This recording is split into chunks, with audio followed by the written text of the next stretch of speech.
ఇప్పుడు సర్వదర్శనం మరియు దివ్య దర్శనం రెండింటిలో ఏ దర్శనం తొందరగా అవుతుంది అని అడిగారు. తిరుపతిలో ప్రతిరోజు ఇచ్చే దర్శనం టోకెన్లను సర్వదర్శనం టోకెన్లని అంటారు. అలాగే కాలినడక మార్గంలో ఇచ్చే దర్శనం టోకెన్లను దివ్య దర్శనం టోకెన్లని అంటారండి. ఈ రెండింటికి కూడా ఎప్పుడూ ఒకటే సమయం అనేది పడుతుంది. ప్రస్తుతం సర్వదర్శనం మరియు దివ్య దర్శనం వారికి దర్శనానికి 4 గంటల సమయం అనేది పడుతోంది. అలాగే తిరుమలలో రూమ్స్ ఎక్కడ దొరుకుతాయి అని అడిగారండి.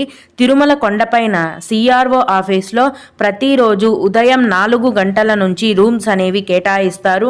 మధ్యాహ్నం లోపు రూమ్స్ అన్నీ కూడా ఫుల్ అయిపోతాయి. కనుక కొండపైన రూమ్స్ కావాలి అంటే ఉదయం వెళ్తేనే రూమ్స్ అనేవి దొరికే అవకాశం ఉంటుంది. ఇంకొకరు స్పెషల్ ఎంట్రీ దర్శనం టికెట్స్ ఆన్లైన్లో అందుబాటులో లేవు, తిరుమలలో ఎక్కడ అవైలబుల్గా ఉంటాయి అని అడిగారండి. స్పెషల్ ఎంట్రీ దర్శనం టికెట్లు అనేవి కేవలం ఆన్లైన్లో మాత్రమే